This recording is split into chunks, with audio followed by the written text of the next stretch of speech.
top 5 biggest changes coming to the iPhone 15 that you should probably know about. So let's get knowing about them. Starting off with probably one of the biggest is new Type-C charging courtesy of your friend EU. Now this is huge benefit over Lightning in terms of power transfer speed and data transfer speed. And data transfer speed is like really important for editors who use their iPhone to record camera stuff or record stuff, and it offsets it onto the computer because they'll have a higher transfer speed, which is obviously important if the person is recording 4K or 8K footage. Then there's power transfer speed, which also is really important because with the new Type-C on the iPhones, we could possibly see iPhones come with super fast high watt charging, similar to Xiaomi. Like I'm guessing in new iPhone 16, 17, we could at least see 66 watt charging or even 120.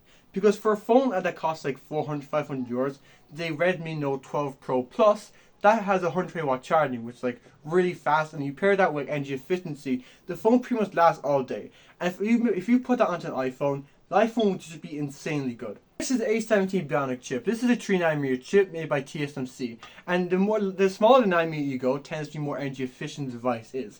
And pair that with like fast charging, the device lasts pretty much like forever, or at least all day if you have access to a plug. I'm expecting this A17 chip to be pretty energy efficient. Not all devices are coming with A17 chip though. The base model 15s are coming with the previous gen A16, which is perfectly fine for its price point. You keep it cheap and simple because people won't even care about the difference between A16 and A17 because you simply just won't notice. Next is the action button, which is replacing the slider, and this thing has been like kind of like as a smartwatch where you press a button or double tap button, it will put camera, torch, or calculator or anything you decide to select it to.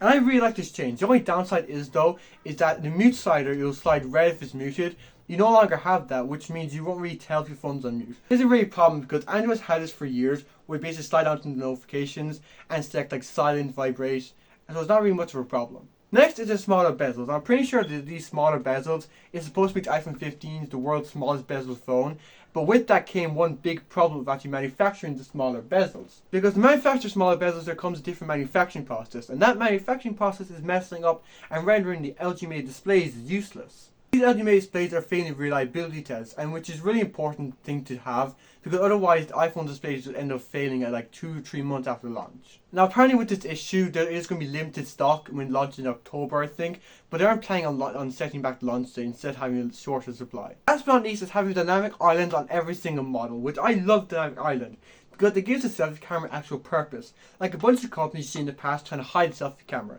Usually they put like a screen behind the selfie camera. I think LG made like a concept phone on that, but iPhone sites actually make it purposeful by having like a slide out notification, that kind of stuff. Apparently this talks about iPhone getting rid of the actual like selfie camera and put it behind the display. I guarantee you there's going to be manufacturing issues behind that, and it's just going to like make the cost of the phone go up. Like I quite like having a selfie camera. It tells where your phone's upright or not. But if you do decide you don't want to see selfie camera, you'll see on some Android phones they actually like put like a black like curvature over the selfie camera, which looks like really dumb because it's just huge one thick bezel here and one thin bezel here. Yeah, those are the 5 biggest changes coming to the iPhone 15. If you like the video, subscribe and comment any suggestions how to improve the content in the future. Maybe I talk too fast because I do talk really fast because I don't know why.